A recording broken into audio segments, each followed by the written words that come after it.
نحمده ونصلي على رسوله الكريم اما بعد فاعوذ بالله من الشيطان الرجيم بسم الله الرحمن الرحيم رب اشرح لي صدري ويسر لي امري واحلل عقدة من لساني يفقهوا قولي۔ اللہ تعالیٰ کا لاکھ لاکھ شکر ہے کہ جس نے ہمیں انسان بنایا اور مسلمان گھرانوں میں پیدا کیا، ہماری کسی بھی کوشش کے بغیر ہمیں اسلام جیسی نعمت عطا کی۔ کبھی ہم نے غور کیا کہ یہ نعمت ہے کیا؟ یہ نعمت کوئی معمولی نعمت نہیں ہے، یہ نعمت وہ نعمت ہے جو ہمیں ہمارے خالق کی طرف سے ملی ہے۔ آپ صلی اللہ علیہ وسلم کی وفات سے 3 مہینے قبل جب آپ نے حجۃ الوداع کیا تھا، آخری حج کیا تھا، اس موقع پر ایک آیت اتری تھی آپ صلی اللہ علیہ وسلم پر کہ جس کے بارے میں یہود نے جب سنا اس آیت کو تو کہنے لگے کہ اگر یہ آیت ہمیں ملتی تو جس دن یہ آیت اتری تھی اس دن کو ہم اپنی عید کا دن بنا لیتے، کیونکہ یہ اتنا بڑا اعزاز ہے جو امت مسلمہ کو ملا ہے اللہ سبحانہ وتعالی کی طرف سے، اور وہ کیا ہے؟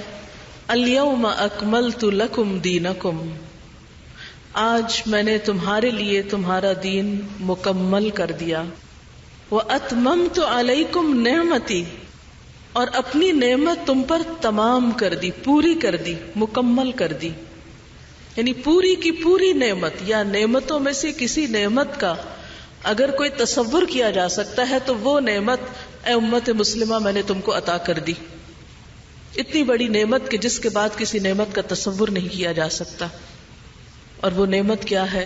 وَرَضِيتُ لَكُمُ الْإِسْلَامَ دِينًا، کہ میں نے تمہارے لیے اسلام کو بطور دین پسند کر لیا۔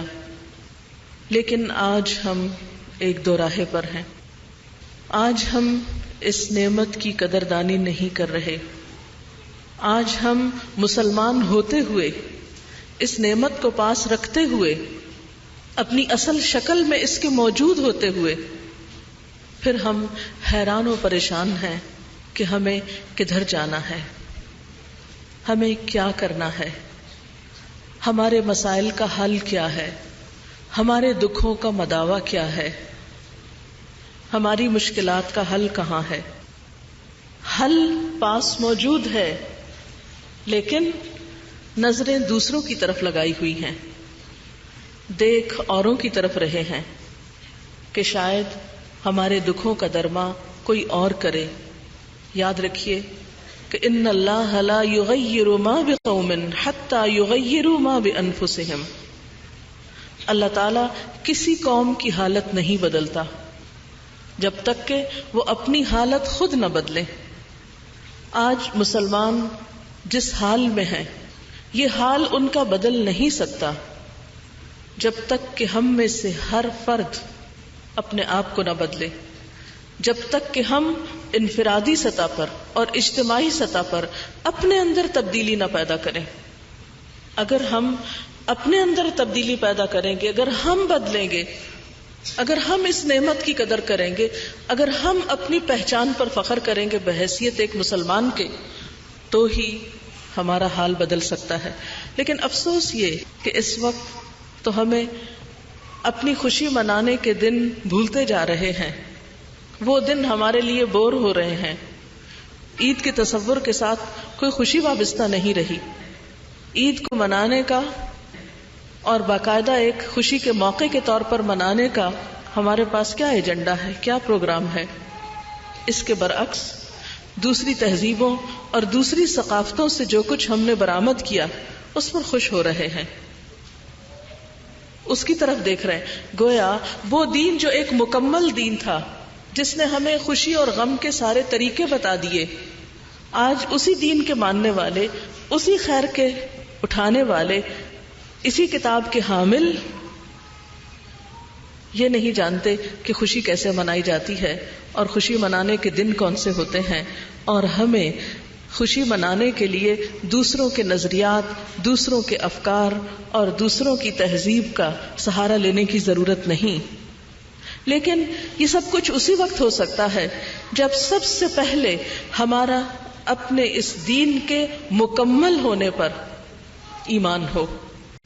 دوسری بات یہ ہے کہ دنیا اور آخرت کی کوئی بھلائی ایسی نہیں، کوئی خیر ایسا نہیں جس کی طرف ہمیں رسول اللہ صلی اللہ علیہ وسلم نے اس کی طرف نشاندہی نہ کر دی ہو۔ ہمیں آپ صلی اللہ علیہ وسلم نے بہترین طریقے پر رہنمائی عطا کی ہے۔ آپ سب جانتے ہیں کہ اسی حجۃ الوداع کے موقع پر آپ صلی اللہ علیہ وسلم نے 1,40,000 کے مجمع میں کیا فرمایا تھا کہ لوگوں بتاؤ، کیا جو کچھ میرے پاس اللہ کی طرف سے آیا تھا میں نے تم تک پہنچا دیا؟ تو لوگوں نے بیک زبان ہو کر کہا تھا کہ ہاں آپ نے پہنچا دیا، آپ نے امانت کا حق ادا کر دیا۔ اس وقت آپ صلی اللہ علیہ وسلم نے آسمان کی طرف شہادت کی انگلی اٹھا کر کہا تھا، اللہم فاشہد، اللہم فاشہد، اے اللہ تو گواہ رہنا کہ تو نے جو ذمہ داری مجھ پہ ڈالی تھی وہ میں نے ادا کر دی، میں نے امانت ادا کر دی، میں نے اپنی ذمہ داری پوری کر دی۔ گویا اللہ تعالیٰ نے بھی دین مکمل کر دیا۔ جو کچھ ہماری ضرورت تھا، خواہ ہماری جسمانی ضرورت، خواہ ہماری عقلی ضرورت، ہماری جذباتی ضرورت، ہماری روحانی ضرورت، تمام ضرورتوں کا اللہ سبحانہ وتعالیٰ نے بہترین طریقے سے بندوبست کر دیا۔ ہم کیوں نہیں سوچتے کمی کہاں ہے؟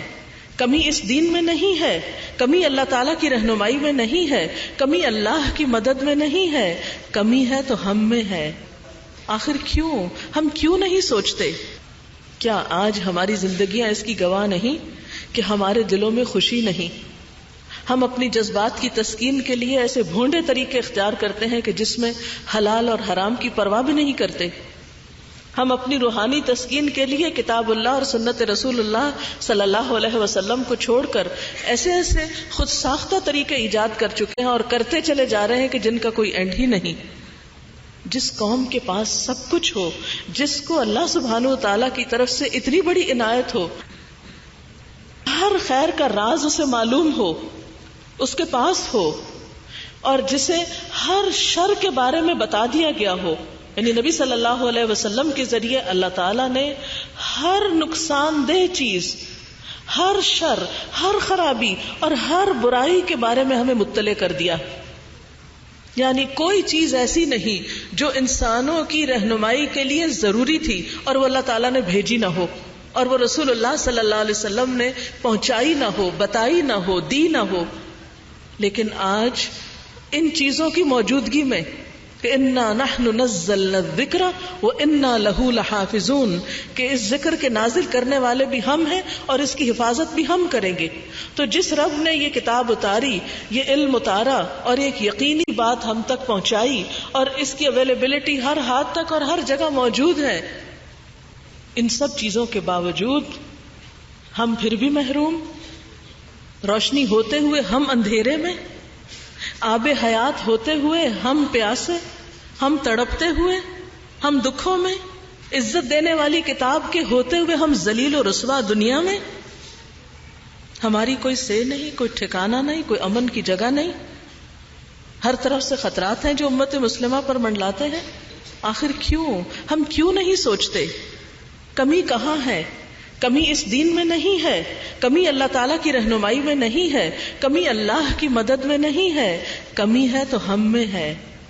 ہم ڈیزرو کریں ان سب چیزوں کو تو اللہ تعالیٰ کی مدد آنے میں تو دیر نہیں لگے گی، لیکن بات یہ ہے کہ ہم تو بدلیں، ہم تو اس کی طرف رجوع کریں، ہم تو اس کے ہو جائیں، ہم تو اس کے وفادار بنیں۔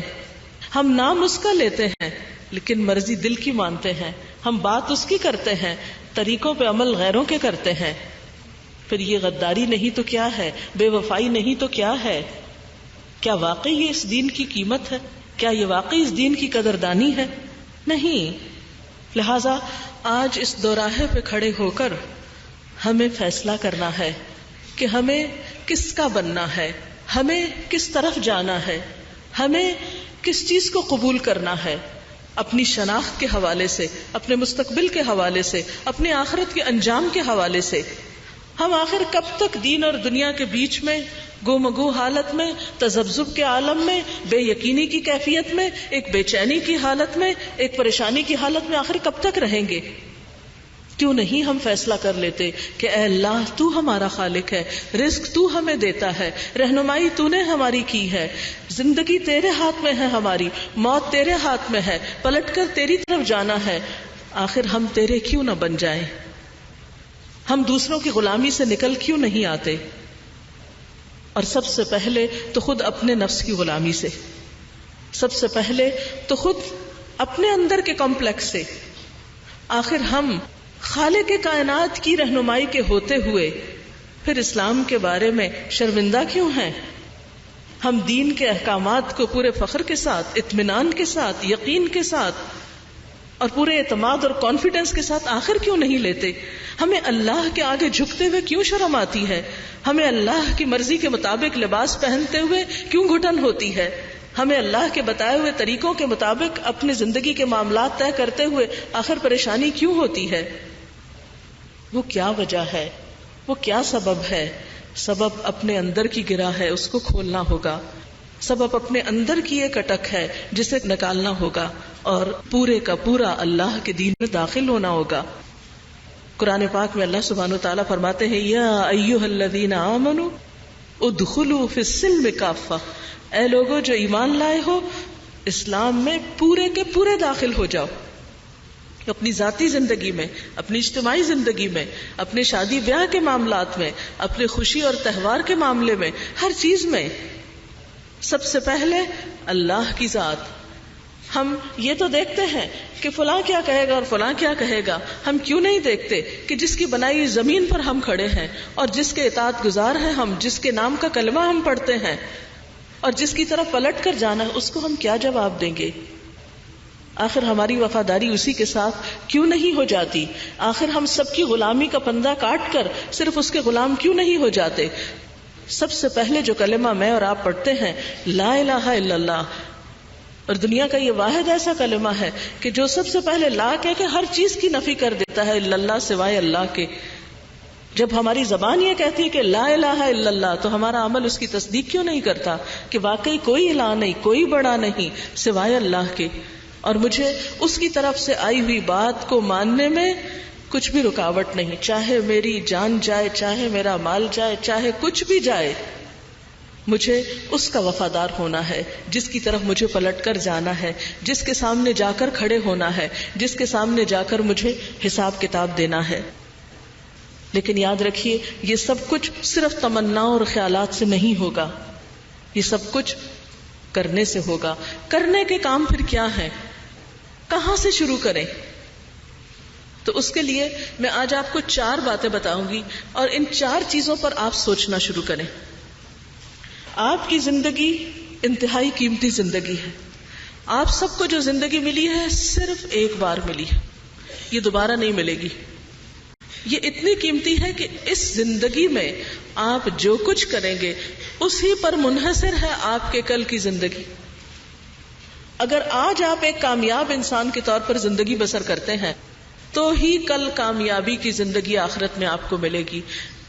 لیکن اگر آج دنیا میں آپ وقت ضائع کر کے چلے جاتے ہیں اور کبھی ایک نعرے کے پیچھے چل دیتے ہیں، کبھی دوسرے کے، کبھی ایک بلانے والے کے نقش قدم کی پیروی کرنے لگتے ہیں اور کبھی دوسرے کے، کبھی ایک کی غلامی ہے کبھی دوسرے کی غلامی ہے، تو بات نہیں بنے گی۔ یہ زندگی تجربہ گاہ نہیں ہے، یہ زندگی صرف ایک بار ملی ہے اور اللہ تعالیٰ نے ہمیں اپنے لیے پیدا کیا تھا۔ ما خلقت الجن والانس الا لیعبدون، ہمیں اس نے اپنے لیے بنانا ہے، لہذا ہماری خیر خواہی اور بھلائی اور کامیابی اور فلاح اسی میں ہے کہ ہم اس کے بن جائیں، اس کے ہو جائیں، اس کے ہونے میں ہی ہماری کامیابی ہے۔ تو آئیے ہم دیکھتے ہیں ان 4 نکات کو، ان 4 باتوں کو جو میں ابھی آپ سے کرنے جا رہی ہوں، جو آج آپ یہاں سے سوچ لے کر انشاءاللہ اٹھیں گے اور پھر آئندہ دنوں میں آپ اپنے آپ سے پوچھیں گے کہ آپ کیا کر رہے ہیں۔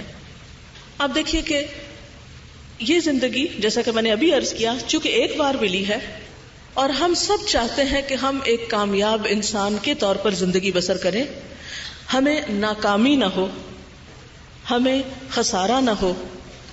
ہر شخص کو کامیابی کا لفظ، خوش قسمتی کا لفظ اچھا لگتا ہے۔ ہم میں سے ہر شخص یہ چاہتا ہے کہ وہ ہمیشہ کی کامیابی حاصل کر سکیں. اب دیکھیں کہ عام زبان میں جس کو ہم فیل ہونا کہتے ہیں، فیل ہونا ایک بہت ہی تکلیف دہ لفظ ہے. ناکام ہونا ایک بہت ہی پریشان کن بات ہے. فیلئر سے پاک زندگی کیسے ہو؟ ہم ناکامیوں سے کیسے بچیں؟ ہم کامیاب انسان کیسے ہوں؟ ہم کس طرح اپنے آپ کو ہمیشہ کی مشکلات سے بچا لیں؟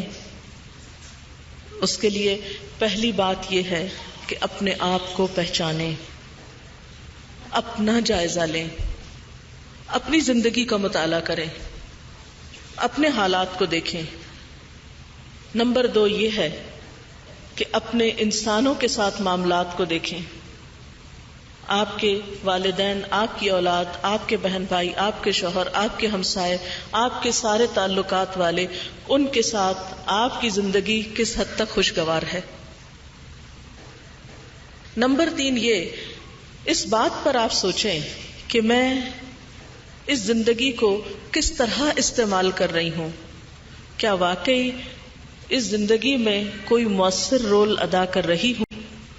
ایسے کام کر رہی ہوں کہ جن کے اثرات میرے مرنے کے بعد بھی باقی رہیں. میرا عمل میری موت کے ساتھ ختم نہ ہو جائے بلکہ میرے لیے صدقہ جاریہ بن جائے. کامیابیوں کا سلسلہ جاری رہے، ختم نہ ہو، فنا نہ ہو. اور پھر چوتھی بات یہ کہ اپنی آخرت کی منزل کو آج بیٹھ کے دیکھیں، ویژولائز کریں کہ کیا میں وہاں اللہ سبحانہ وتعالی کے سامنے ایک ایسے انسان کی حیثیت سے کھڑی ہو سکتی ہوں کہ جس پر اللہ تعالیٰ دیکھے اور رحمت کر دے اور اس سے راضی ہو جائے اور اس کو معاف کر دے اور اس سے درگزر کرے. تو گویا اپنے آپ کو پہچاننا، انسانوں سے تعلقات کو درست کرنا، اس زندگی میں وہ کام کرنا کہ جو مرنے کے بعد بھی آپ کے سلسلے جاری رہیں اور کل آخرت کی زندگی آپ کی کامیاب ترین ہو. تو کامیابی کی پہلی علامت، پہلا درجہ اپنی ذات میں کامیاب ہونا. اب آپ دیکھیے، اس کے لیے میں آپ کو ایک پیمانہ دیتی ہوں. اپنے آپ کو پہچانیے کہ کیا آپ واقعی ایک خوش انسان ہیں. عام طور پر خوشی کا معیار کیا ہوتا ہے؟ کیا خوشی اس بات کا نام ہے کہ آپ جب پبلک میں ہو، لوگوں کے بیچ میں ہو تو آپ زور زور سے ہنسا کریں، آپ جوکس کریں، آپ کسی کو چھیڑیں، کوئی مذاق کریں، کوئی آپ سے مذاق کرے، آپ شادیوں کی رونق ہو، آپ اچھے لباس پہنے ہوئے ہوں، ہر ایک کی نظریں آپ پر اٹھی ہوئی ہوں کہ کس قدر سمارٹ ہے، کتنا خوبصورت ہے، دیکھو بال کتنے خوبصورت ہیں، دیکھو لباس کتنا خوبصورت ہے. کیا واقعی اسی کا نام حقیقی خوشی اور اسی کا نام کامیابی ہے؟ نہیں. اپنے آپ کو پہچاننے کے لیے تنہائی کا کوئی ایک وقت دن میں مقرر کریں، کوئی ایک وقت جب آپ کے پاس کوئی نہ ہو. اس وقت اپنے آپ سے پوچھیں، کیا میں واقعی ایک خوش قسمت انسان ہوں؟ کیا میں حقیقی طور پر خوش ہوں؟ یعنی گویا دوسرے لفظوں میں تنہائی کے اوقات میں اپنا جائزہ لینا کہ میرے دل کی حالت کیا ہے، میرے اندر کی کیفیت کیا ہے، میرے اندر کتنا اطمینان ہے، کتنا سکون ہے، کتنی خوشی ہے، لوگوں کے رویوں سے کتنی بے نیازی ہے. اور اگر نہیں ہے تو آپ کامیاب انسان نہیں ہیں. کامیاب انسان وہ نہیں ہوتا جو لوگوں کی تعریف حاصل کر لے. کامیاب انسان وہ نہیں ہوتا جو بڑا مشہور ہو جائے اور ایک پبلک فگر بن جائے. کامیاب انسان وہ نہیں ہوتا جسے بظاہر لوگ دیکھ کر رش کیا کریں کہ ہائے کاش ہم بھی ایسے ہوتے. جیسے قارون تھا، تو آپ کو معلوم ہے کہ قارون کے پاس بہت خزانے تھے، اتنے خزانے کہ جو اونٹوں کے اوپر ان کی صرف چابیاں ہی لدی ہوئی ہوتی تھی. قرآن پاک میں قارون کا قصہ بتایا گیا ہے. لیکن اس کا انجام کیا ہوا؟ قارون جب اپنے پورے لباس کے ساتھ اور اپنے مال کی نمائش کے ساتھ نکلا تو لوگ دیکھ کر حسرت میں مبتلا ہوئے، کہنے لگے یا لیت لنا مثل ما اوتی قارون، کاش ہمارے پاس بھی یہ سب ہوتا جو یہ قارون کے پاس ہے. کیا واقعی قارون اس قابل تھا کہ اس پہ رش کیا جاتا؟ کیا آپ قارون کو ایک کامیاب انسان کہیں گے جس کے پاس دنیا کے سب انسانوں سے زیادہ دولت تھی؟ نہیں. کیوں؟ اس لیے کہ اس کا انجام اچھا نہیں ہوا. وہ زمین میں دھنس گیا اور قیامت تک دھنستا چلا جائے گا. وَخَسَفْنَا بِهِ وَبِدَارِهِ الْأَرْضِ، ہم نے اس کو اور اس کے گھر اور محل ہر چیز کو زمین میں دھنسا دیا. تو کیا وہ انسان جو دنیا میں رہتے ہوئے بہت بڑی دولت کا مالک بن جائے لیکن مرتے وقت اتنا ذلت آمیز موت آئے اس پر، کیا آپ اس کو کامیاب انسان کہیں گے؟ نہیں. کامیابی مالدار ہونے کا نام نہیں، کامیابی بہت زیادہ مشہور ہونے کا نام نہیں. آپ نے دیکھا ہوگا کئی فلمی سٹارز ایسے گزرے ہیں کہ جنہیں دنیا میں حد سے زیادہ شہرت حاصل ہوئی، لیکن اس کے ساتھ ہی انجام ان کا کیا ہوا؟ بعض نے خودکشی کر لی، بعض نے خودکشی کرتے ہوئے اپنے پیچھے جو نوٹ چھوڑے وہ اس میں اتنے حسرت ناک پیغام تھے. مارلن منرو کا نام آپ نے سنا ہوگا، جس کو صرف ایک دفعہ کس کرنے کی قیمت کئی $1000 تھی، لیکن مرنے سے پہلے وہ لکھتی ہے کہ میں دنیا کی بدقسمت ترین انسان ہوں کہ جس کو صرف ایک کس کرنے کے لیے لوگ $1000 دینا چاہتے ہیں، مگر اس کے دل کو کوئی حقیقی خوشی دینے والا نہیں، اس کی حقیقی قدردانی کرنے والا کوئی نہیں. عبرتناک مثالوں سے تاریخ بھری ہوئی ہے، لیکن اس کے باوجود ہم بعض اوقات خوش قسمتی اور کامیابی سمجھتے ہیں شہرت پانے کو، تعریف چاہنے کو، مالدار کہلانے کو، بڑا گھر بنانے کو، اچھا لباس پہننے کو، بہت خوبصورت ہیئر کٹنگ کو. کیا واقعی یہ سب کچھ کامیابی ہے؟ کیا ہماری زندگی کا مقصد اور محور اور ہماری زندگی کی انتہا بس اسی چیز کے اندر ہے کہ ایک شخص نے لباس بہت خوبصورت پہننا سیکھ لیا تو وہ کامیاب ہو گیا؟ نہیں. بہت زیادہ مال مل گیا تو کامیاب ہو گئے؟ نہیں. بہت شہرت مل گئی تو کامیاب ہو گئے؟ نہیں. اوناسس کے بارے میں آپ نے سنا ہوگا کہ جو دنیا کا امیر ترین انسان ہے، کہ اس کے پاس ہر چیز تھی، بے شمار جہاز، بحری بیڑے جو زبردست تجارت کرتے تھے، لیکن اس سے جب پوچھا گیا کہ کیا تم اپنے آپ کو خوش قسمت انسان سمجھتے تو اس نے کہا نہیں. اس کو ایک عجیب و غریب بیماری تھی کہ وہ اپنی پلکیں خود نہیں جھپک سکتا تھا. اس کی آنکھوں کو سولوشن ٹیپ سے کھول دیا جاتا تھا اور جب وہ ہٹائی جاتی تھی تو وہ گر جاتے تھے پپوٹے اور وہ سو جاتا تھا. کتنے ہی بے شمار لوگ ایسے ہیں. اور اس سے پوچھا گیا کہ اگر تم اپنی ساری دولت دے کر کوئی خواہش اپنی چاہو کہ پوری ہو تو وہ کون سی ہے؟ تو اس نے کہا ایک دفعہ اپنی مرضی سے آنکھ جھپکنے کی. تو یاد رکھیے بہنوں، ہماری زندگی جس ڈگر پہ جا رہی ہے، جن چیزوں کے پیچھے ہم بھاگ رہے ہیں، جن کو ہم آئیڈیالائز کر رہے ہیں، جن کی حسرتیں ہم دلوں میں لیے ہوئے ہیں، جن چیزوں پر ہم دل مسوس کے رہ جاتے ہیں اور دوسروں کی ظاہری چکا چوند کو ہم کامیابی سمجھتے ہیں، یہ کامیابی نہیں ہے.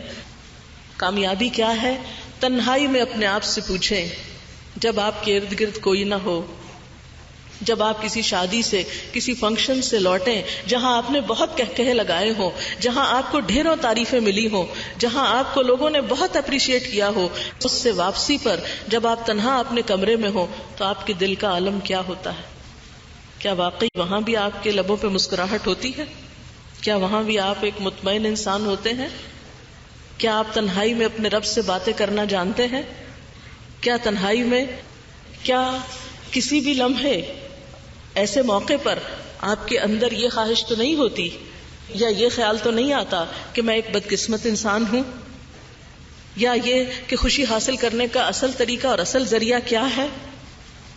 تو یہ سب کچھ اس وقت ہوگا جب آپ صحیح راستہ اختیار کریں گے.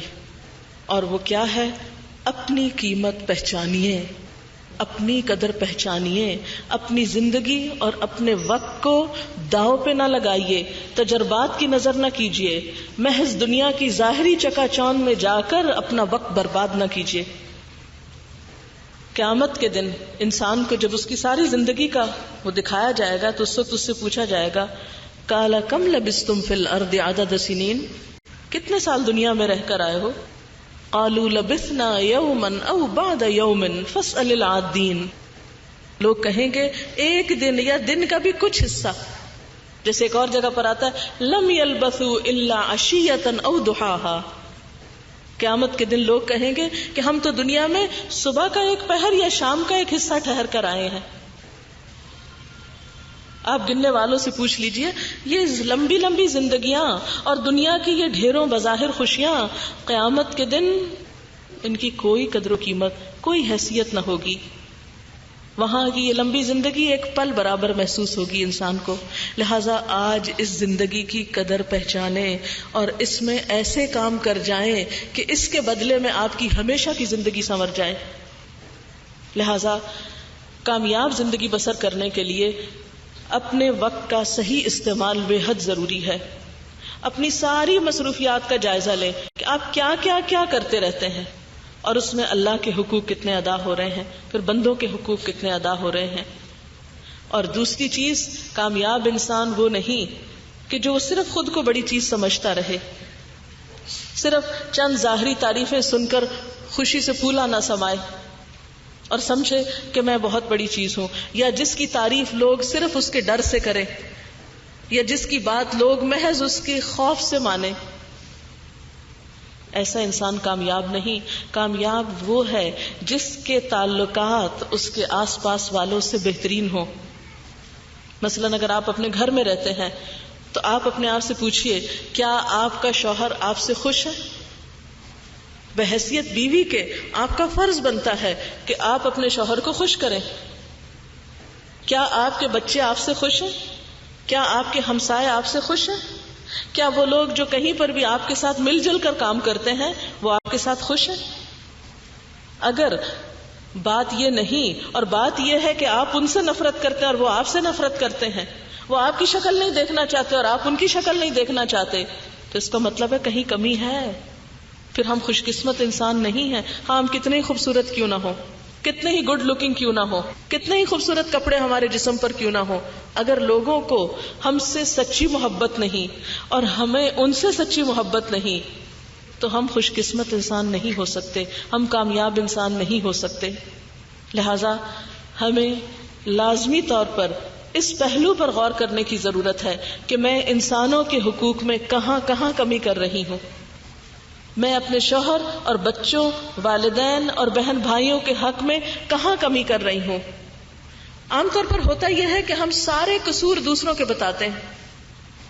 وہ ایسا ہے اس لیے میں اس کے ساتھ ایسا کرتی ہوں، وہ فلاں ایسا ہے، وہ فلاں ایسا ہے. آپ اپنے نوکروں سے پوچھئے کہ آپ کی قدر و قیمت کیا ہے، دوستوں سے پوچھئے، رشتہ داروں سے پوچھئے. لہذا اس پہلو پر خصوصی طور پر کام کرنے کی ضرورت ہے. پھر یہ تعلقات کس طرح درست کیے جائیں، کس طرح بہترین ہو سکتے ہیں، یہ کون ہمیں بتائے گا؟ جس طرح پہلے سوال کا جواب کون ہمیں دے گا کہ وقت کا بہترین استعمال کیسے ہو، اور وقت میں صرف مہینوں اور سالوں کا نہیں، گھنٹوں اور منٹس کا، منٹس تو کیا سیکنڈز کا صحیح استعمال. پھر یہ تعلقات کس طرح درست کیے جائیں، کس طرح بہترین ہو سکتے ہیں، یہ کون ہمیں بتائے گا؟ جس طرح پہلے سوال کا جواب کون ہمیں دے گا کہ وقت کا بہترین استعمال کیسے ہو، اور وقت میں صرف مہینوں اور سالوں کا نہیں، گھنٹوں اور منٹس کا، منٹس تو کیا سیکنڈز کا صحیح استعمال. اس لیے کہ وقت اتنی قیمتی چیز ہے کہ اگر ایک لمحہ بھی چلا جائے تو پوری دنیا کی دولت خرچ کر کے آپ اسے واپس نہیں لے سکتے. قیامت کے دن انسان کی زندگی کے بہت سے لمحات اس کے لیے باعث حسرت ہوں گے جن کو اس نے بیکار کاموں میں گزارا ہوگا، بیکار چیزوں میں بیکار وقت ضائع کیا ہوگا، جس میں اس نے کوئی مفید کام نہ کیا ہوگا. انسان اس وقت تڑپے گا اور پچھتائے گا کہ اے کاش مجھے ایک دفعہ مہلت ملتی تو میں اپنے ان سارے اوقات کو بہترین طرح استعمال کرتا. آپ دیکھیے مثلاً کسی کے دولت ختم ہو گئی تو وہ دوبارہ بھی کمائی جا سکتی ہے. زندگی میں آپ نے دیکھا ہوگا اگر ایک رشتہ فوت ہو جاتا ہے، دنیا سے چلا جاتا ہے، ایک دوست دور ہوتا ہے تو اللہ تعالیٰ اس کے بدلے میں کوئی نہ کوئی اور آپ کے لیے بندوبست کر دیتے ہیں. اگر آپ کی خدا نخواستہ صحت میں کوئی ایک چیز کا نقصان ہو جاتا ہے تو دوسری چیزیں آپ کے پاس موجود ہوتی ہیں. لیکن یاد رکھیے کہ جب ایک دفعہ وقت ہاتھ سے نکل جاتا ہے کوئی طریقہ ہے ہی نہیں اس زمین پر کہ وہ دن یا وہ گھنٹہ یا وہ منٹ آپ کا واپس آپ کو مل جائے. ایک نیا دن آپ کو ملتا ہے جو نیا ہوتا ہے، لیکن گزرنے والا گزر چکا ہوتا ہے. اس لیے کوئی دن بھی آپ کا بیکار نہ گزرے، کوئی دن اور کوئی وقت آپ کا ایسے کاموں میں نہ گزرے کہ جس سے آپ نے کوئی پروڈکٹیو یا کوئی مفید مثمر چیز حاصل نہ کی ہو. آپ دیکھیے کہ اور کچھ نہیں، کوئی کام نہیں آپ کے پاس کرنے کو، آپ موٹر میں بیٹھے کہیں جا رہے ہیں اور کچھ نہیں، ذکر کیجئے. ایک دفعہ الحمدللہ کہنا میزان کو بھر دیتا ہے، دل کو اطمینان نصیب ہوتا ہے، اللہ کا قرب نصیب ہوتا ہے. ہم آخر ان لمحات کو اپنے ہاتھ سے کیوں جانے دیتے ہیں، کیوں ضائع کر دیتے، کیوں گنوا دیتے ہیں؟ تو ہمیں جہاں اپنی قدر پہچاننی ہے وہ دراصل اپنے وقت کی قدر پہچانی، کیونکہ ہماری زندگی کیا ہے یا ہمارا وقت کیا ہے. وقت از اکول ٹو اور لائف. ٹائم کیا، ٹائم کس چیز کا نام ہے؟ ٹائم زندگی ہے، اور جو برف کی طرح پگھل رہی ہے، جیسے والعصر ان الانسان لفی خسر. قسم ہے زمانے کی، یقیناً انسان خسارے میں ہے، نقصان میں ہے.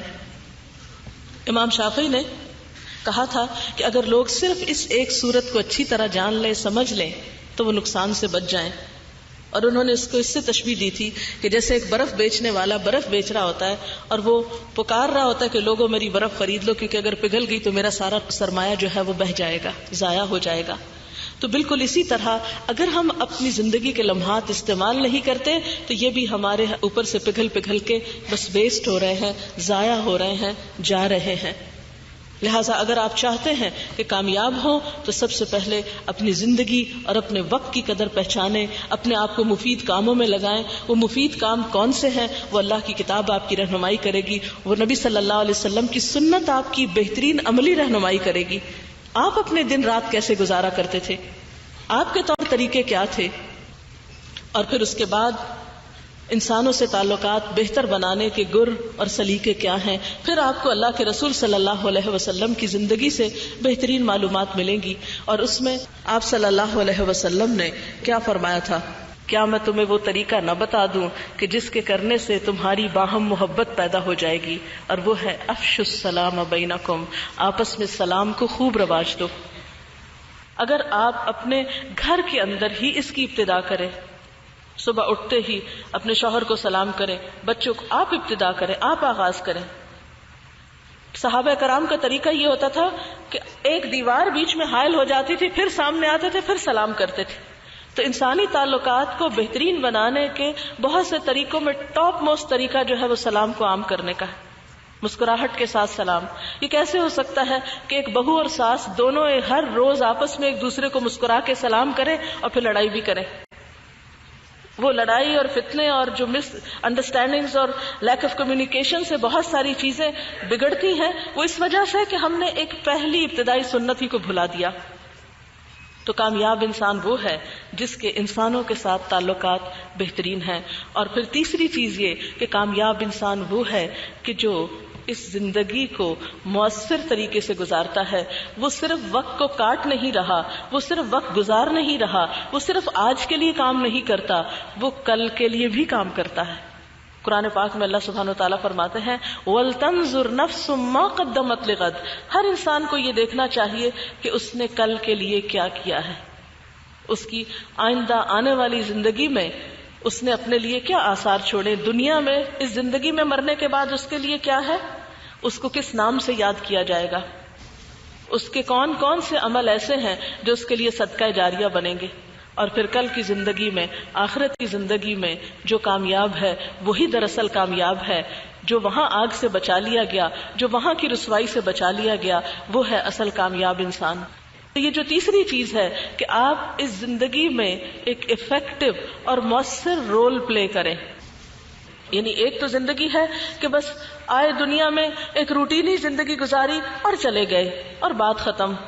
نہ دل میں کوئی تڑپ ہے، نہ امنگ ہے، نہ تمنا ہے، نہ کچھ کرنے کی خواہش ہے، اور نہ ہی اپنے پیچھے کوئی آثار چھوڑنے کی. اور ایک یہ ہے کہ انسان ایک ایک دن اس طرح گزارے کہ جب اس دنیا سے جائے تو بعد میں اس کو اچھے لفظوں سے یاد کیا جائے. حضرت ابراہیم علیہ السلام نے اپنے لیے ایک دعا مانگی تھی وَاجْعَلْ لِي لِسَانَ صِدْقٍ فِي الْآخِرِينَ کہ یا اللہ بعد میں آنے والوں میں مجھے سچی ناموری عطا کر، میں اچھے لفظوں سے پہچانا جاؤں. اور اس سے مراد کوئی شہرت پانا نہیں، مراد یہ ہے کہ جب میں جاؤں تو لوگوں کے لیے ایک اچھی مثال ہوں، لوگوں کے لیے ایک رہنمائی کا ذریعہ ہوں. اور پھر آپ دیکھیے کہ بہترین انسان کون ہے. نبی صلی اللہ علیہ وسلم نے فرمایا خیر الناس من ينفع الناس. بہترین انسان وہ ہے جو لوگوں کو نفع پہنچاتا ہے، جو لوگوں کے فائدے کے لیے زندگی گزارتا ہے، جو لوگوں کی بھلائی چاہتا ہے.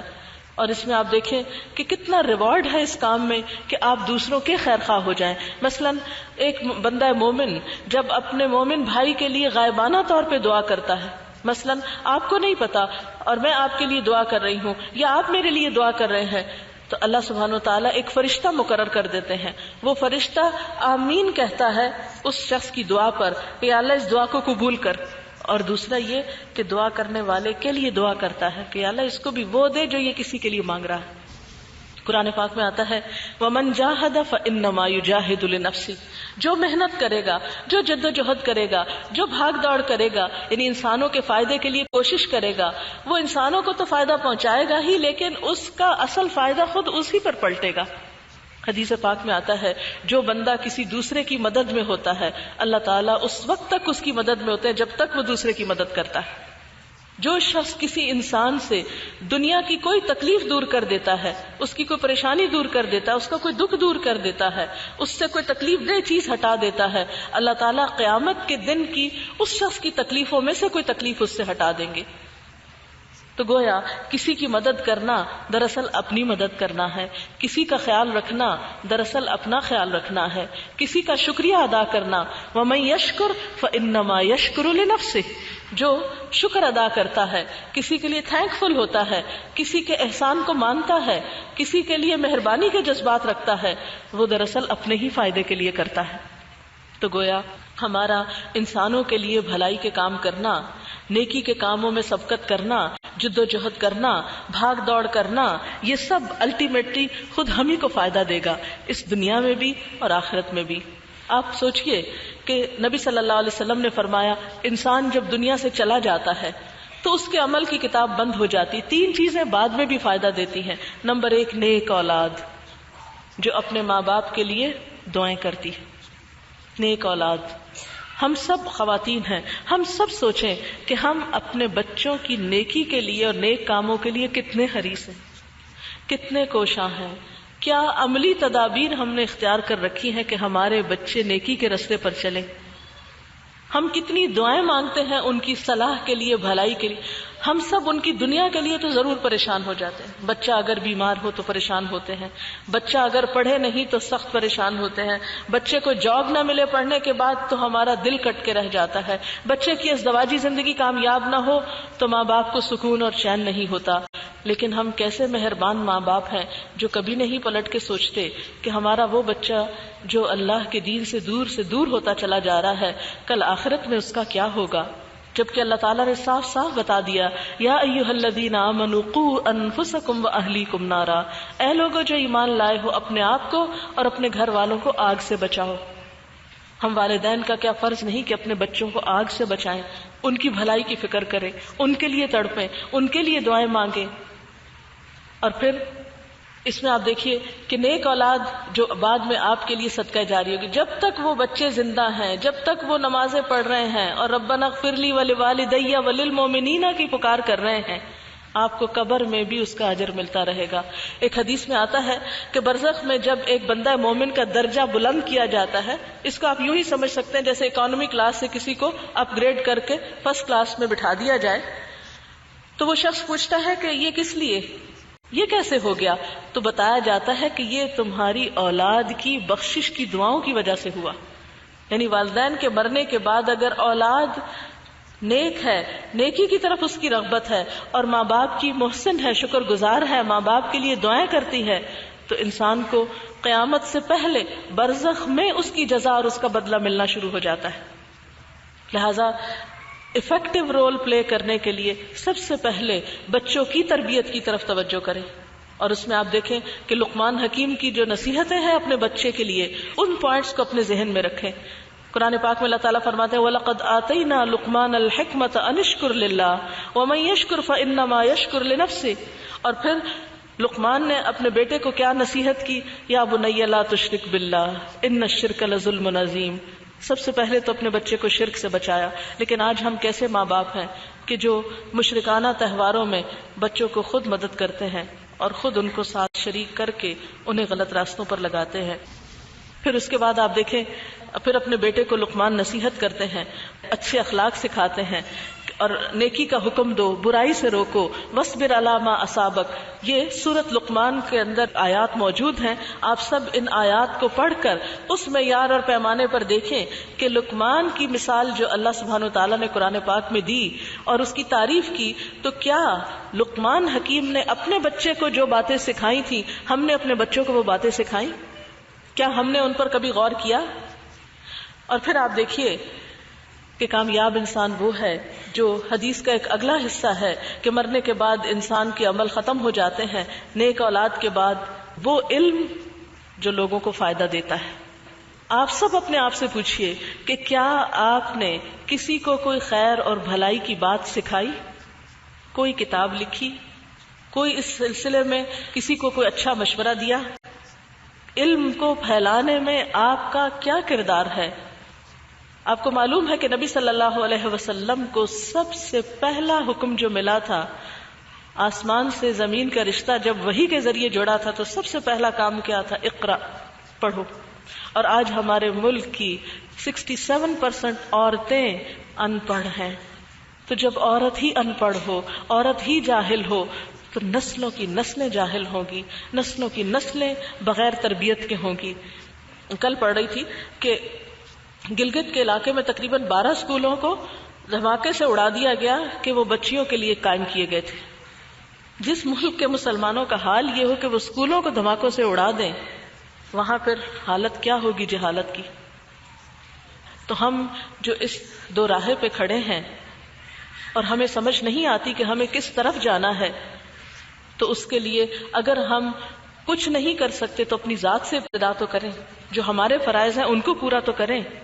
اگر ہم میں سے ہر شخص یہ سوچنے لگے کہ میں خیر اور بھلائی کی بات دوسروں تک کیسے پہنچاؤں، اور اس کے لیے وہ حریص ہو جائے اور اس کو کسی کے فائدے کے لیے نہیں، اپنے فائدے کے لیے سوچے، اپنے آثار کے لیے سوچے، ایک افیکٹو رول اس زمین پر پلے کرنے کے لیے سوچے کہ جو مرنے کے بعد بھی اس کی نیکیوں میں اضافے کا سبب بنے. تو ہر ایک اپنے آپ سے پوچھے کہ میں اس کام میں کیا کوشش کر رہی ہوں، میں اس کام کے لیے کیا محنت کر رہی ہوں، میں اس کام کے لیے کیا آئیڈیاز رکھتی ہوں، میرے ذہن میں کون سے ایسے افکار ہیں، کون سے ایسے خیالات ہیں، کون سی ایسی تمنا ہے کہ جو مرنے سے پہلے میں چاہتی ہوں کہ پوری ہو جائے.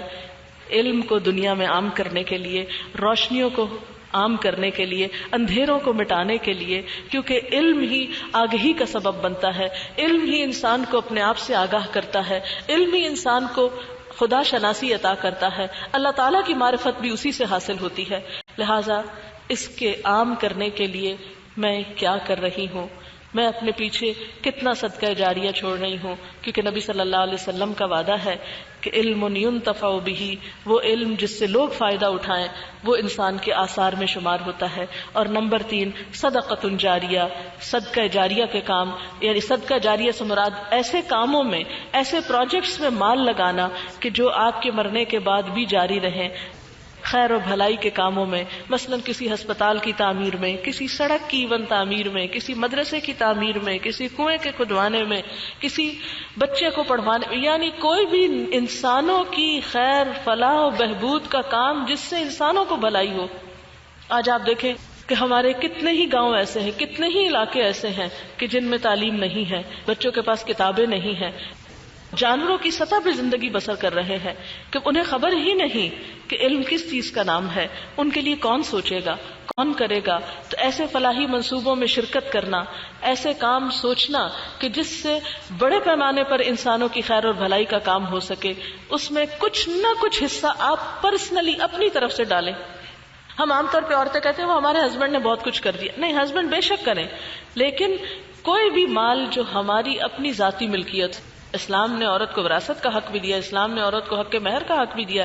ایسا نہیں ہے کہ کسی عورت کے پاس کچھ بھی ذاتی نہیں ہو سکتا، تھوڑا ہو یا زیادہ ہو، ایک پائی ہو یا ایک روپیہ ہو، کچھ بھی ہو، کیونکہ اللہ تعالیٰ کوانٹٹی کو نہیں دیکھتے، کوالٹی کو دیکھتے ہیں کہ کس نے کس خلوص، کس جذبے، کس محبت کے ساتھ ایسا کچھ کام کیا ہے.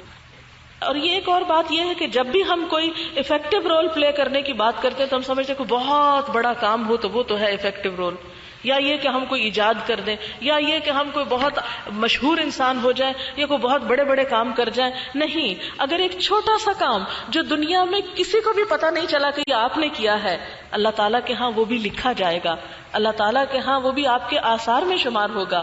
لہٰذا ایسے کاموں کے لیے کوشاں ہونا اور ایسے کاموں کے لیے محنت کرنا، یہ آپ نے اپنے لیے سوچنا ہوگا. اور آخری بات یہ ہے، کامیاب انسان وہ ہوتا ہے جو اپنی آخرت کو سامنے رکھ کر اپنا سفر شروع کرتا ہے، انجام کو دیکھ کر. مثلا اس کی مثال ایسے ہی ہے کہ جیسے آپ نے یہاں آنے سے پہلے یہاں کا ایڈریس معلوم کیا ہوگا، لوکیشن پتا کی ہوگی کہ یہ جگہ کہاں ہے، کتنی دیر میں پہنچیں گے، کس سڑک سے جائیں گے، کیا کریں گے. اور اگر آپ کے پاس اس جگہ کا ایڈریس ہی نہیں اور آپ گاڑی لے کے گھر سے نکل جاتے ہیں کہ خود ہی کہیں گھومتے گھومتے پہنچ جائیں گے، تو یہ سب وقت ضائع کرنا ہوگا. لہذا کامیابی کا انحصار اس پر ہے کہ آپ اپنی آخرت کے بارے میں کیا سوچتے ہیں، اس کی آپ نے کتنی تیاری کر رکھی ہے. اگرچہ یہ جتنے پہلے سٹیپ میں نے آپ کو بتائے یہ سارے الٹیمیٹلی اسی کی طرف ہمیں لے جاتے ہیں. لیکن ایک انسان دنیا میں کتنا بھی کامیاب ہو، مثلا دنیا میں وہ اپنی ذات میں مگن ہے، بہت خوش ہے، اسے لوگوں سے بے نیازی ہے، اس کے لوگوں ساتھ بھی اچھے ہیں تعلقات، مال و دولت بھی ہے اس کے پاس، اور اسی طرح بڑے بڑے رفائی کام کر رہا ہے، بڑے بڑے منصوبے اور بڑے بڑے پروجیکٹس اس نے بنائے ہوئے ہیں، بڑی شہرت ہے اس کی نیکی کے کاموں کی. لیکن کیا بنے گا اس وقت جب آخرت میں ان کاموں میں سے کوئی چیز بھی کام نہ آئے اور کچھ بھی اللہ کی خاطر نہ کیا گیا ہو اور کسی بھی چیز میں اخلاص نہ ہو. لہٰذا کوئی بھی نیکی کا کام آپ کریں گے تو اپنی آخرت کو سامنے رکھ کر کہ میرا گھر وہ ہے، میری منزل وہ ہے، مجھے وہاں پہنچنا ہے، وہاں کامیاب ہونا ہے. آپ حضرت آسیہ کی مثال کو اپنے سامنے رکھا کریں کہ جب فرعون نے اس پر ظلم کی انتہا کر دی تھی تو انہوں نے کیا دعا مانگی تھی؟ رب ابن لی انک بیتا فی الجنہ، اے رب میرے لیے اپنے پاس جنت میں گھر بنا دے، اپنے پاس جنت میں گھر چاہیے، تیرے پاس جنت میں جانا چاہتی ہوں. لہٰذا یہ ایک عورت کی دعا ہے. اب آپ دیکھیں کہ ایسی کوئی دعا کسی مرد کی نقل نہیں ہوئی، اللہ نے اس عورت کو کتنی حکمت دے رکھی تھی. کبھی بھی اپنے آپ کو عورت سمجھ کر مظلوم نہ سمجھے، کمتر نہ سمجھے، احساس کمتری میں مبتلا نہ ہو، اور اس فلسفے کو تو دل سے نکال ہی دیں کہ عورت کچھ نہیں کر سکتی. نہیں، عورت تو نسلوں کو سنوارتی ہے، عورت تو قوموں کی تاریخ بدل دیتی ہے. نسلیں آپ کے ہاتھ میں ہیں، مرد اور عورتوں کی باغ آپ کے ہاتھ میں ہے. اگر آپ ایک رول ماڈل ہوگی، اگر آپ ایک مؤثر کردار ادا کریں گی تو انشاءاللہ العزیز قوم کی تقدیر بدلے گی، امت مسلمہ کی تقدیر بدلے گی. مایوسی کی ضرورت نہیں. پھر ہم دو راہ پر نہیں، ایک ہی راہ پر ہوں گے، اور وہ راہ صراط مستقیم کی راہ ہوگی، وہ راہ اللہ سے ملانے والی ہوگی، وہ راہ جس میں کسی قسم کا کوئی خوف و خطر اپنے دل کے اندر نہیں ہوگا، خواہ وہ راہ آسان ہو یا مشکلات سے بھری ہوئی ہو. لیکن شوق کا سفر، اس کا کچھ مول نہیں. شوق کا سفر جب شروع ہوتا ہے، جب دلوں میں اللہ کی محبت جاگ اٹھتی ہے، جب انسانوں کو اپنی منزل نظر آنے لگتی ہے، جب انسانوں پر اپنی زندگی کے مقاصد واضح ہو جاتے ہیں، جب انسان اپنے دلوں میں پرسکون ہوتے ہیں، جب انسان اپنے ماحول میں پرسکون ہوتے ہیں، جب انسان زندگی میں ایسا مفید انسانوں کی بھلائی کا کام کرتے ہیں کہ جس سے الٹیمیٹلی پھر ان کو سکون دنیا اور آخرت میں ملتا ہے، اور جن انسانوں کی آخرت کامیاب ہوتی ہے وہی دراصل کامیاب لوگ ہیں. اور اس کے لیے وہ جتنی بھی قربانی کریں وہ ان کے لیے کوئی قربانی کی حیثیت نہیں رکھتی. تو اللہ تعالیٰ سے دعا ہے کہ ہمیں بہترین کاموں کی توفیق دے، ہمیں ایک بھرپور زندگی بسر کرنے کی توفیق دے، ہمیں ایک ایکٹیو رول ادا کرنے کی توفیق دے، ہمیں اپنی ذات کو پہچاننے کی توفیق دے، ہمیں انسانوں کی خدمت کی توفیق عطا کر. اور اے اللہ تو ہمیں اپنی آخرت کو بہترین طور پر اس کے لیے محنت کرنے اور سنوارنے کی توفیق عطا کر. اللہ تعالیٰ آپ سب سے راضی ہو، ہم سب کا حامی و ناصر ہو. آپ سب کے لیے دعائیں اور محبتیں. اللہ تعالیٰ آپ کو ہمیشہ دونوں جہانوں میں خوش رکھے اور بہترین کاموں کی توفیق دے. مجھے امید ہے آپ ان 4 نکات پر ضرور غور فرمائیں گے. تھوڑی سی دعا مانگ لیتے ہیں اور اس کے ساتھ ہی پھر اجازت چاہوں گی. سبحان اللہ والحمد للہ ولا الہ الا اللہ واللہ اکبر ولا حول ولا قوة الا باللہ العلی العظیم. اللہم صل علی محمد وعلی آل محمد کما صلیت علی ابراہیم وعلی آل ابراہیم انک حمید مجید. اللهم بارك على محمد وعلى آل محمد كما باركت على إبراهيم وعلى آل إبراهيم إنك حميد مجيد. ربنا آتنا في الدنيا حسنة وفي الآخرة حسنة وقنا عذاب النار. ربنا لا تزغ قلوبنا بعد إذ هديتنا وهب لنا من لدنك رحمة إنك أنت الوهاب. ربنا هب لنا من أزواجنا وذرياتنا قرة أعين واجعلنا للمتقين إماما. يا حي يا قيوم برحمتك نستغيث لا إله إلا أنت سبحانك إني كنت من الظالمين. یا اللہ پاک ہمیں اپنے دین کی قدر کرنے کی توفیق عطا فرما. یا اللہ ہمیں اپنے دین کی قدر پہچاننے کی توفیق عطا فرما. یا اللہ اس نعمت کا شکر ادا کرنے کی توفیق دے. یا اللہ ہمارے دین نے ہمیں جو بھی خیر اور بھلائی دی ہے اس سب سے بھرپور فائدہ اٹھانے کی توفیق عطا فرما. یا اللہ جس شر سے ہمارے دین نے ہمیں آگاہ کیا ہے ہمیں ہر اس شر سے محفوظ رکھنا. یا رب العالمین ہماری زندگیوں کو، اس دنیا کی زندگی کو اور آخرت کی زندگی کو کامیاب بنا دے. یا اللہ ہمیں دونوں جہانوں کی بھلائیاں عطا فرما. یا اللہ ہمیں بہترین، فعال اور مؤثر افیکٹو کردار ادا کرنے کی توفیق عطا فرما.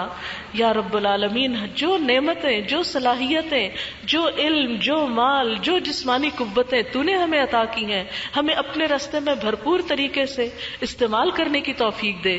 یا اللہ ہمیں صدقہ جاریہ کے کاموں کی توفیق عطا فرما. یا رب العالمین ہماری موت کو آسان کر دینا، ہمیں سکرات موت سے بچا لینا.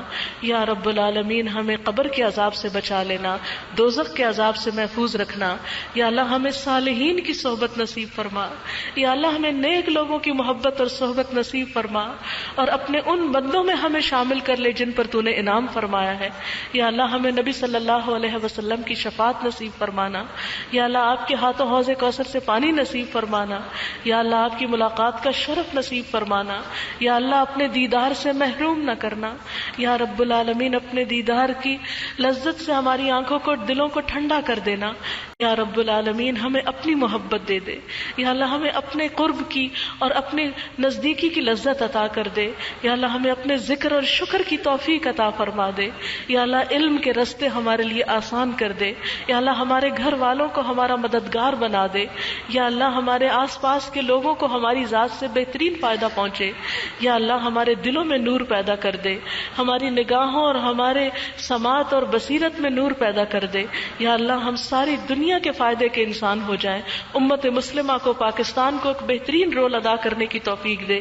یا اللہ تیری انسانیت جو بھی دکھوں میں ہے، تیری مخلوق، تیرے بندے جو بھی کسی تکلیف میں مبتلا ہیں، یا اللہ ان کی تکلیفیں دور فرما. یا اللہ ہمیں دوسروں کی خدمت کرنے والا بنا. یا اللہ تو ہمیں ایک دوسرے سے محبت عطا کر. یا اللہ مسلمانوں کو باہم اتفاق عطا فرما. یا اللہ ان کے دلوں کو جوڑ دے. یا اللہ نفرتیں، عداوتیں اور فرقہ واریت کو دور کر دے. یا رب العالمین ہمیں اپنے لیے خالص کر لے. یا اللہ ہماری نیتوں کو صرف اپنے لیے خالص کر لے. یا اللہ تو ہمیں اپنی رحمت سے ڈھانپ لے. یا اللہ ہمارے گناہوں کی طرف نہ دیکھنا، اپنی رحمت کے ساتھ ہمیں بخش دینا. یا اللہ جنت الفردوس میں جگہ عطا فرمانا. یا اللہ نیک لوگوں کے ساتھ رکھنا. یا رب العالمین تو ہم تمام جو بھی کوئی بیمار ہے ان تمام بیماروں کو صحت کاملہ عطا فرما. یا اللہ جو بھی دکھی لوگ ہیں ان کے دکھ دور فرما. جو اپنے بچوں کی شادی کے لیے پریشان ہیں ان کی پریشانی دور فرما. یا اللہ جو بے اولاد ہیں انہیں اولاد کی نعمت نصیب فرما. یا اللہ تو ہمیں دنیا اور آخرت کی خیر اور بھلائیاں نصیب فرما. یا اللہ سب آنے والوں کو بہترین جزا عطا فرما. انتظام کرنے والوں کے لیے یہ مجلس صدقہ جاریہ بنا دے. یا رب العالمین ہم سب کو خیر و بھلائی سے نواز دے. ربنا تقبل منا انک انت السمیع العلیم وتب علینا انک انت التواب الرحیم. وصلی اللہ تعالی علی خیر خلقہ محمد وعلی آلہ واصحابہ واہل بیتہ اجمعین برحمتک یا ارحم الراحمین. الہی آمین. سبحانک اللہم وبحمدک نشہد ان لا الہ الا انت نستغفرک ونتوب الیک. والسلام علیکم ورحمۃ اللہ وبرکاتہ. يا أيها الذين آمنوا اتقوا الله ولتنظر نفس ما قدمت لغد واتقوا الله إن الله خبير بما تعملون ولا تكونوا كالذين نسوا الله فأنساهم أنفسهم أولئك هم الفاسقون لا يستوي أصحاب النار وأصحاب الجنة أصحاب الجنة هم الفائزون لو أنزلنا هذا القرآن على جبل لرأيته خاشعا متصدعا من خشية الله وتلك الأمثال نضربها للناس لعلهم يتفكرون هو الله الذي لا إله إلا هو عالم الغيب والشهادة هو الرحمن الرحيم هو الله الذي لا إله إلا هو الملك القدوس السلام المؤمن المهيمن العزيز الجبار المتكبر سبحان الله عما يشركون هو الله الخالق البارئ المصور له الأسماء الحسنى يسبح له ما في السماوات والأرض وهو العزيز الحكيم